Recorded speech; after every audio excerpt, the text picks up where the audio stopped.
Hi there. So let's get into Baron Trump's marvelous underground journey. We are on chapter 22, and we'll begin. Scarcely had I advanced 100 yards beyond the portal where I had halted when, happening to turn my eyes to the other side, a sight met them which sent a thrill of wonder and delight through my form. There upon the highest terrace stood a palace of ice, its slender minarets, its high-lifted towers, its rounded turrets and spacious platform, and its broad flights of steps, all glittering in the sunlight as if gem-studded and jewel-set. It was a spectacle to stir the most indifferent heart, let alone one so full of ardor and buoyancy as mine. But dear friends, even admitting that, I can succeed in awakening your minds even a faint conception of the beauty of this ice palace. As the sunlight fell upon it at that moment, how can I ever hope to give you an idea of the unearthly beauty of this palace of ice and its glorious surroundings, when the moon went up in the outer world at a later hour, and its pale mysterious light was poured through the mighty lens in the mountainside, and fell with celestial shimmer upon these walls of ice? But the one thought that oppressed me now was, can this beautiful abode be without a tenant, without a living soul within its wonderful halls and chambers? Or may not its dwellers, overtaken by the pitiless cold, sit with wide open eyes and icy glare, stark as marble in chairs of ice, white frosted hair pressed against icy cushions, and hands stiffened around crystal cups filled with frozen wine of topaz hue, while the harper's fingers cling cramped to the wire, stiff as the wires themselves, and the last tones of the singer's voice lie in feathery crystals of frozen breath white at his feet?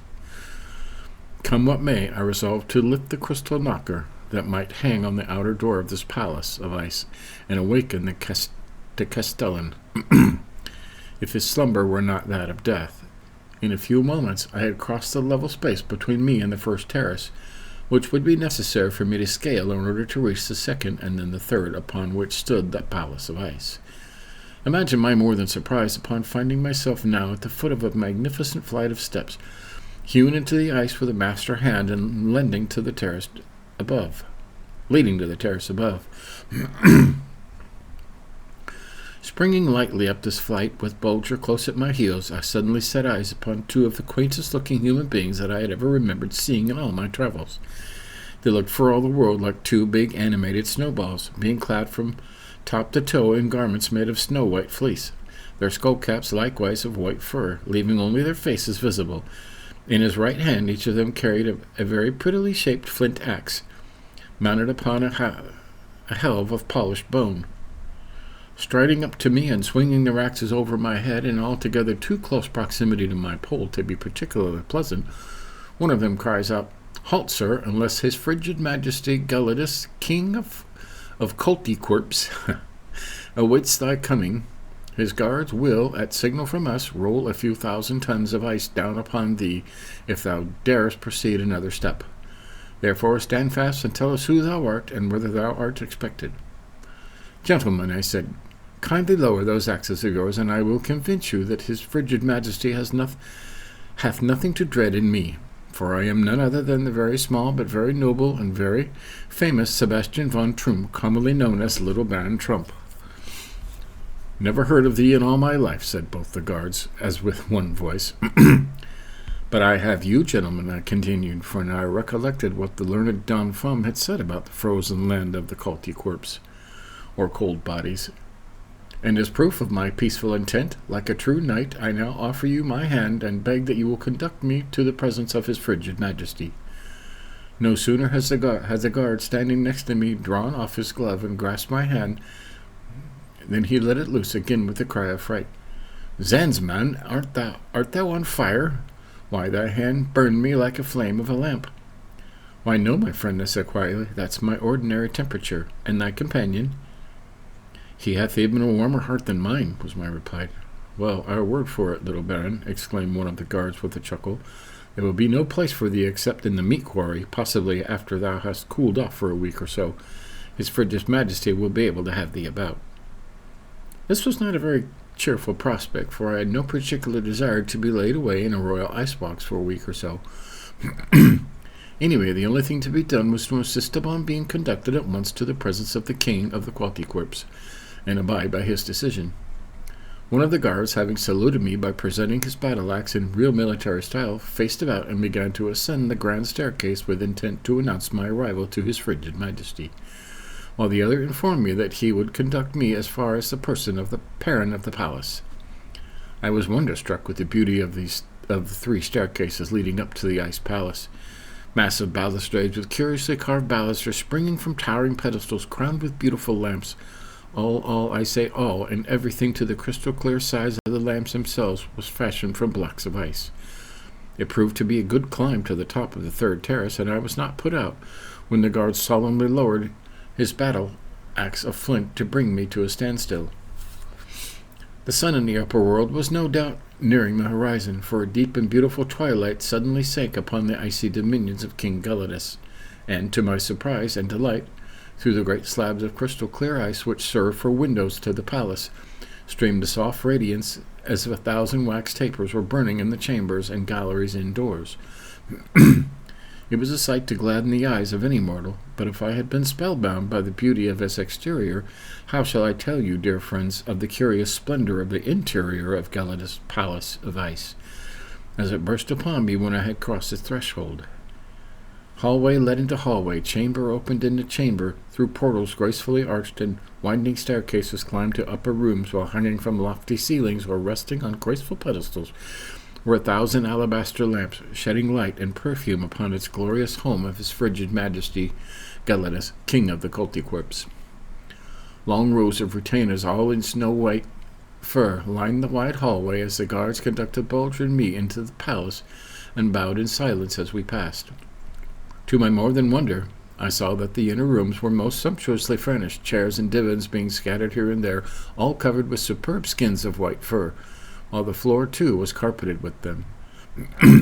And as the soft radiance of the alabaster lamps fell upon these magnificent pelts and set 10,000 jewels in the walls and ceiling of ice, I was ready to admit that I had never seen anything half so beautiful.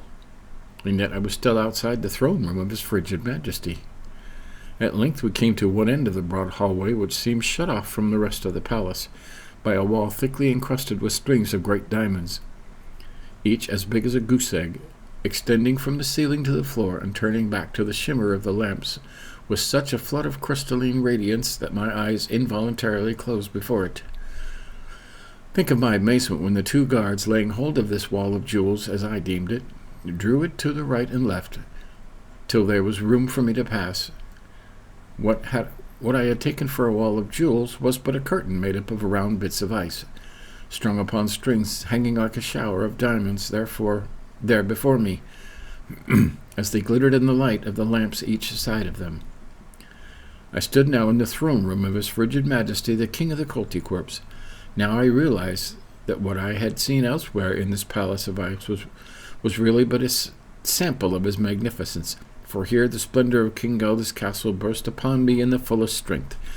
Imagine a great round chamber lighted with the soft flames of perfumed oil streaming from 100 alabaster lamps, the walls lined with broad divans covered with snow-white pelts, the floors thickly carpeted with the same glorious rugs, while on one side, glittering in the shimmer of 100 massive lamps, stands the icy throne of the king of the Qualticorps, decked with snow-white skins, and he upon it, with Schneeboule, whatever that is, his fair daughter, sitting at his feet, and all around about him, group-wise, 100 Qualticorps, the king, the princess, and the courtiers, all clad in skins whiter than the driven snow, and you, dear friends, will have some faint idea of the splendor of the scene which burst upon me as the 2 guards drew aside the strands of ice jewels at the end of the hallway in the palace of ice. Like all his subjects, King Gelidus looked out through the round window of his fur hood, just as a big good-natured boy does through his skating cap. Battle of the White Crabs. The Qualticorps were not much taller than I, but were stocky built, so that when broadened out by their thick fur suits, they really took on at times the appearance of animated snowballs. It would be hard for the fingers of the deftest hand to draw faces fuller of kindness and good nature than those of the Qualticorps. Their small, honest gray eyes sparkled with a boniform glint, and so broad were their smiles that they were only about half visible through the round holes in their fur hoods. I was delighted with them from the very start, and the more so when I heard King Galetus cry out in cheery voice, "A right crisp and cold welcome to our icy court, little baron. But from what our people tell us, thou earnest a pair of hands so hot that we beg thee to take a few days to cool off before thou touchest palms with any of thy cultiquirps. And we also beg thee to be careful and not to lean against any of our richly carved panels, or to slide down any of our highly polished railings, or to handle the strands of our jewels, or sit down for any length of time on the front steps of our palace. And we make the same request of thy four-footed companion, who is said to be of even a warmer disposition than thou." I bowed and kissed my hand to his frigid majesty, and assured him that I should make every effort to lower my temperature as speedily as possible, and in the meantime that I should be extremely careful not to come into contact with any of the artistic carving of this palace of ice. As I pronounced these words, the whole company began to clap their hands, and as they did so, a cold shiver ran down my back, for there was a sound, methought, very much like the rattling of dry bones to that applause. But I took good care not to let King Galetus notice my fright. His frigid majesty now presented me to his daughter, Schneeboule, a pretty little maid of about 16 crystal winters, with cheeks round as apples and as deeply dimpled as the furrows of a crossbun. Her eyes twinkled as she looked upon Bulger and me, and turning to her frigid papa, she asked for leave to touch the tip end of my thumb, which being done, she gave a squeaky little scream and began to blow on her tiny fingers as if I had blistered it. King Galetus also presented me to several of his court favorites, all men of the coldest blood in the nation. Their names are Jellican, Frotty Fizz, Ickiful, and Glacier Buoy. They were all dreadfully slow thinkers when you questioned them very closely upon any subject. It didn't take me very long to discover this. In fact, they requested me to be less warm in my manner and not to ask them any poses, as they invariably found that deep thought caused a rise in their temperature. This was, to be honest about it, very annoying to me, for you know, dear friends, what a lodestone my mind is, never asleep, always in a quiver like a mariner's compass, pointing this way and that in search of the polar star of wisdom. Upon making known my trouble to his frigid majesty, King Galetus, he most gracefully ordered one of his trusty attendants to conduct me to the triple-walled ice cell of a certain cultiquirp by the name of Bullybrain, that is, literally, boiling brain, a man who had been born with a hot head, and consequently with a very active brain. For 50 years King Galetus had been doing his very best to refrigerate this subject of his, but without success. As I was just bursting with impatience to ask a whole string of questions concerning the cultiquirps, you may imagine how delighted I was to make the acquaintance of Bullybrain, or Lord Hothead as he was called among the cultiquirps. But, dear friends, you must excuse me if I make this end of a chapter and stop here for a brief rest. So, that's chapter 22. He was now in the ice palace, and they think he's a hothead.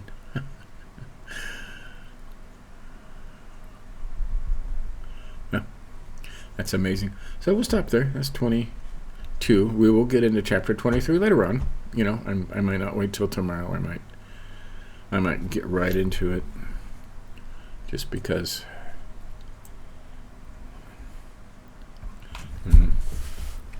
Because it's very interesting, and it's getting good.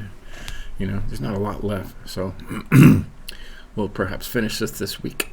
So, until next time, keep reading. See you later.